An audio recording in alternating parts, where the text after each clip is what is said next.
तो गाइस मैं हूं अंकित और आप देख रहे हैं रेसलिंग फैंस नेटवर्क। शुरू करते हैं भाई अपनी बातों को हम लोग सबसे पहले मिस्ट्री मास्क मैन से। तो भाई मिस्ट्री मास्क मैन है कौन, इसको लेकर देखो जेन्युइन क्वेश्चंस उठ रहे हैं। एंड पहले तो बहुत सारे ऑप्शंस थे हमारे पास, ऑस्टिन थ्योरी, लोगन पॉल, लेकिन डब्ल्यूडब्ल्यू वाले इतने बदमाश है भाई, इन्होंने जितने ऑप्शंस थे एक ही शो में सारे एलिमिनेट कर दिए। ऑस्टिन थ्योरी का नाम था, उन पर अटैक हो गया। लोगन पॉल का नाम था, लोगन पॉल लिटरली उस अटैकर को चेज कर रहे थे। कुछ लोगों ने एडम पीएस बोला था, पता नहीं क्या सोच के। एडम पीएस वहीं पे खड़े थे, पॉल हेमन के साथ बात कर रहे थे। तो ऐसे में तीनों ही नेम्स एक ही शो में डब्ल्यूडब्ल्यू ने हटा दिए सामने से कि अब इन तीनों के अलावा कुछ सोचो। तो कौन है भाई, फिलहाल मैं आपको बताता हूँ। रिवील को लेके प्लान कुछ है कि डब्ल्यूडब्ल्यू वाले मिस्ट्री अटैकर के पीछे सेथ को ही रिवील करने वाले हैं। फिलहाल यही प्लान है, मैं आपको अपडेट बता रहा हूँ, important update, major update. WWE वाले मिस्ट्री मास्क मैन के पीछे सेथ रॉलिंस को ही रिवील करने वाले हैं। लेकिन अभी जो ये अटैक हो रहा है वो सेथ कर नहीं रहे, ये अटैक कर रहे हैं ग्रेसन वॉलर। डब्ल्यूडब्ल्यू वाले बाद में रिवील करेंगे कि हाँ सेथ रॉलिंस है, अनटिल एंड अनलेस अगर कुछ बीच में स्वर्व हो जाता है, कुछ बदल जाता है,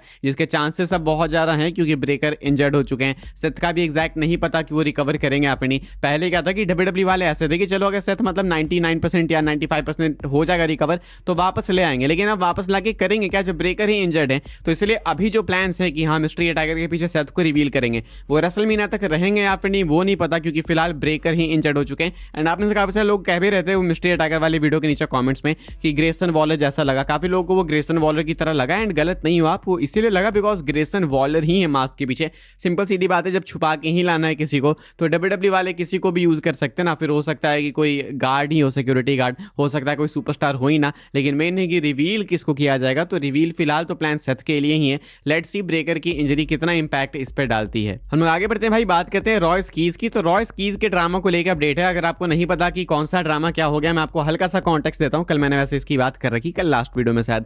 पावर हाउस हॉब्स भाई डब्ल्यूडब्ल्यू के अंदर आए, रॉयल रंबल में इनका डेब्यू हुआ रॉय स्कीज बन के। एंड अब ये उसके बाद से हमें देखने को मिले नहीं डब्ल्यूडब्ल्यू प्रोग्रामिंग पे। सुनने को मिला कि शायद ये स्मैकडाउन रोस्टर का पार्ट होने वाले हैं, बट कहां है ये। तो कल पता चला हमें, कल या परसों पता चला, डेव मेल्जर ने बोला कि डब्ल्यूडब्ल्यू को लगा था कि ये 35 साल के, इनको साइन कर लिया गया। एंड बाद में अभी रिवील हुआ, एक्सपोज हो गए रॉय स्कीज की 35 नहीं 42 साल के हैं। तो ऐसे में डब्ल्यूडब्ल्यू वाले शॉक हो गए कि अरे हमने तो इसको साइन किया था फ्यूचर टैलेंट समझ के कि 35 का है, इसको पुश करेंगे कुछ साल तक, उसके बाद बन जाएगा मेगास्टार, कंपनी कैरी करेगा। लेकिन अगर ये ऑलरेडी 42 का है, पुश करते करते 45 का हो जाएगा तो कैरी कब करेगा, 50 साल की उम्र में। तो ऐसे में डब्ल्यूडब्ल्यू वाले भाई कंफ्यूज हो गए कि ये क्या होगा, हमारे साथ तो धोखा हो गया। तो क्या इसका मतलब है कि इनको फायर कर दिया जाएगा, या इनको कर दिया गया है इंटरनली साइलेंटली, इसीलिए नहीं अपीयर हो रहे हैं। देखो कहानी है फिलहाल कि डब्ल्यूडब्ल्यू में बैकस्टेज कोई भी हीट नहीं है इनको लेके, ना ही इनको फायर किया गया। इनफैक्ट इन्होंने कल अपने इंस्टाग्राम स्टोरी पे डब्ल्यूडब्ल्यू हेडक्वार्टर से वीडियो भी डाली जहां पे इनकी ग्राफिक्स टेस्ट की जा रही थी। तो पावर हाउस हॉब्स बोल लो या रॉय स्कीज बोल लो, डब्ल्यूडब्ल्यू के साथ सही रिलेशंस में। हाँ ये एज वाली चीज डेफिनेटली है कि ये कैसे कंफ्यूजन हो गया भाई। एंड डब्ल्यूडब्ल्यू वाले साइन करने से पहले देखते नहीं क्या कि सामने वाले की उम्र क्या है, क्योंकि इस टाइम पे आपने रॉय स्कीज को प्रेजेंट ही ऐसे किया कि देखो ये भी ओबा फैमिली की तरह, ब्रेकर की तरह फ्यूचर में डब्ल्यूडब्ल्यू को डोमिनेट करेगा। बट हियर वी आर, वो खुद अभी 42 साल के हैं। आप लोगों ने, काफी लोगों ने कमेंट किया था कि डब्ल्यूडब्ल्यू वाले इसको लेके कंफ्यूज है तो गंथर को क्यों पुश कर रहे हैं। चीज ये है ना कि गंथर पहले से ही डब्ल्यूडब्ल्यू में, ऐसा नहीं कि गंथर को आज पुश किया जा रहा है। गंथर को कई सालों से बिल्ड करते आ रहे हैं, ऐसा नहीं ना कि गंथर को लाकर अभी ड्रॉप कर देंगे। लेकिन इनको AEW से लाया ही इसीलिए गया बिकॉज इनको लगता है कि ये फ्यूचर टैलेंट है। एंड अचानक इनको पता चले कि फ्यूचर टैलेंट समझ के लाए थे, ये दादा निकले। तो बताओ, तो ऐसे में ये कंफ्यूजन थी, लेकिन इसका मतलब ये नहीं है कि कोई बैक स्टेज हीट है। एवरीथिंग इज फाइन एंड शायद आपको डब्ल्यूडब्ल्यू प्रोग्रामिंग पे जल्दी देखने को मिले Royce Keys, Powerhouse Hobbs. हम लोग आगे बढ़ते हैं भाई, बात करते हैं एलिमिनेशन चेंबर की। एलिमिनेशन चेंबर के लिए 4 मैचेस कंफर्म है। एक विमेंस एलिमिनेशन चेंबर मैच, एक men's elimination chamber, CM Punk and Bella का world heavyweight championship match, and AJ Lee and Becky lynch का WWE women's intercontinental championship match. इसके अलावा भी एक मैच फिलहाल अभी एक्सपेक्टेड है कि अनाउंस होगा। एक्सपेक्टेड है मतलब ऐसा कंफर्म नहीं है, क्योंकि अभी चेंबर को बहुत टाइम बाकी है। अभी भी तुम देखोगे तो कुछ 20 दिन बच रहे हैं, if I am not wrong. 11 आज हो गया, 21 एंड उसके बाद एक मैच को चेंबर होने वाले इंडिया के अकॉर्डिंग, तो 20 दिन अभी भी बाकी है। डब्ल्यूडब्ल्यू वाले डेफिनेटली क्वालिफाइज करेंगे women's and men's elimination chamber match के, लेकिन एक मैच इन 20 दिनों के अंदर शायद अनाउंस किया जा सकता है। एंड वी ऑल नो कि ये कौन सा मैच हो सकता है। अगर तुम देखो तो एक पैटर्न दिख रहा हमें इस स्मैकडाउन के एपिसोड में, हमें कोडी रोड्स एंड जेका फाडू दोनों ही क्वालिफायर्स में देखने को मिलने वाले हैं विद सेम रीजन। एक मेजर मैच है ये। यहाँ पे अगर मैकेंडायर एक्चुअली में कॉस्ट करते हैं कोडी जेकब को, तो अगले हफ्ते यानी कि मान के चलो कुछ बीच बीच में फरवरी के एंड ऑलमोस्ट क्लोज आते आते इनका मैच कंफर्म कर दिया जाएगा एलिमिनेशन चेंबर के लिए। तो डब्ल्यूडब्ल्यू को बस एक हफ्ता बिल्ड करना होगा। लेकिन अगर अभी सारा कार्ड रेडी हो चुका है, सब कुछ डन हो चुका, तो 20 दिन कैसे बिल्ड करेंगे। इसलिए एक्सपेक्टेड है कि एक मैच अभी शायद और ऐड किया जा सकता है। एक्सपेक्टेड अगेन रिपीटिंग, सब कुछ डिपेंड करता है कि क्वालिफायर में क्या रिजल्ट आता है। इसलिए जो क्वालिफायर होने वाला है स्मैकडाउन में बहुत इंपॉर्टेंट है। कोडी जीतेंगे तो समझ जाना कि फिर कोडी चेंबर भी जीतेंगे, एंड कोडी नहीं जीतेंगे, जेकब ही जीत जाए तो कुछ उठ पटांगी हो सकता है। फिलहाल हो सकता है कि मैकिंटायर इनको कॉस्टली कर दे, तो ये कहानी है। एक्सपेक्टेड है कि शायद एक मैच और भी ऐड किया जा सकता है। हम लोग आगे बढ़ते हैं भाई, बात करते हैं अगले अपडेट के बारे में। WWE वाले कुछ क्रेजी कुक कर रहे हैं क्या रेसलमेनिया 42 के लिए? मैं आपको बताता हूँ क्या कहानी है। एक्चुअली एक ट्रस्टेड सोर्स है जिसने कल ये ट्वीट किया, बहुत ही एक वेग ट्वीट था। मैं चाहता हूँ कि आप लोग गेस करना कि आखिर इस ट्वीट का मतलब क्या हो सकता है। एक्चुअली एक सोर्स ने ट्वीट किया कि if what I am hearing which could totally not happen be true, the road to WrestleMania could get very interesting.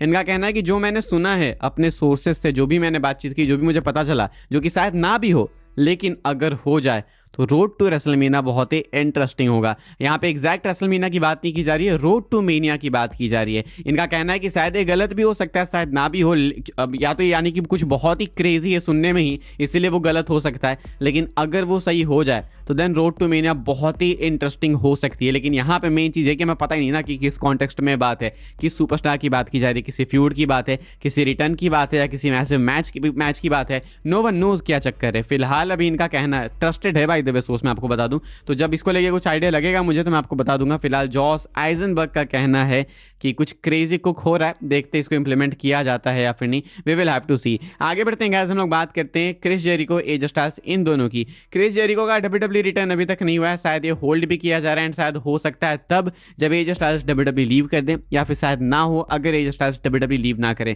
क्या क्रिस जेरिको का WWE रिटर्न एज स्टाइल्स पे डिपेंड करता है? 100% तो नहीं, बट हाँ some parts of it definitely.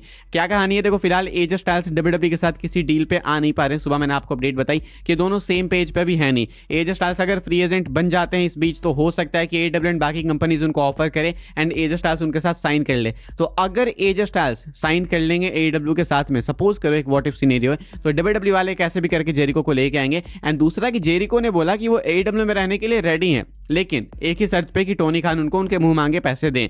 शायद इन्होंने ज्यादा पैसे मांगे टोनी खान से, इसलिए अभी लोग डील पे आ नहीं पाए। तो अगर एज स्टाइल्स आ जाएंगे AEW में, तो टोनी खान को ऑब्वियसली जेरिको की नीड नहीं है, तो जेरिको को WWE वाले ले लेंगे। लेकिन अगर एज स्टाइल्स लॉयल्टी साबित करते हैं WWE के साथ एंड वो कहते हैं नहीं जाऊंगा मैं AEW में, तो देन टोनी खान जेरिको को बहुत पैसे दे सकते हैं ताकि वो अपना एक सुपरस्टार WWE को ना खोए। यानी कि वो जेरिको को बस WWE में जाने से रोकने के लिए जेरिको को उनका मुंह मांगा कॉन्ट्रैक्ट दे सकते हैं। तो थोड़ा कंफ्यूजिंग ना हो, आई होप। बस सिंपल कहने का मतलब है कि अगर एज स्टाइल्स डिसाइड करते हैं WWE में रहने का, तो जेरिको शायद WWE में ना आए, शायद चाहेंगे टोनी खान की वो AEW में ही रहें, AEW के पास ही रहें। लेकिन अगर एज स्टाइल्स से AEW की तरफ जाने का सोचते हैं, तो देन हो सकता है कि जेरिको WWE में आ जाए। देखते क्या होता है, हो सकता है दोनों ही WWE में रहे, हो सकता है दोनों ही AEW में रहे, लेकिन ये पॉसिबिलिटी है। फिलहाल भाई इस वाली वीडियो के लिए यही सारी अपडेट्स थी। आई होप आपको इन्फॉर्मेशन मिले तो भाई वीडियो को लाइक कीजिएगा, शेयर कीजिएगा एंड सब्सक्राइब कीजिएगा चैनल को, ताकि आने वाले टाइम के अंदर आपको और भी WWE के अपडेट्स वगैरह सबसे पहले देखने को जानने को मिलते रहे। फॉलो कर सकते हैं आप मुझे इंस्टाग्राम एंड ट्विटर, लिंक आपको मिलेगा डिस्क्रिप्शन में। ज्वाइन कर सकते हैं व्हाट्सएप चैनल को, उसकी भी लिंक है डिस्क्रिप्शन में। मिलूंगा मैं आपसे अगली वीडियो में जल्दी ही, तब तक के लिए goodbye, thanks for watching.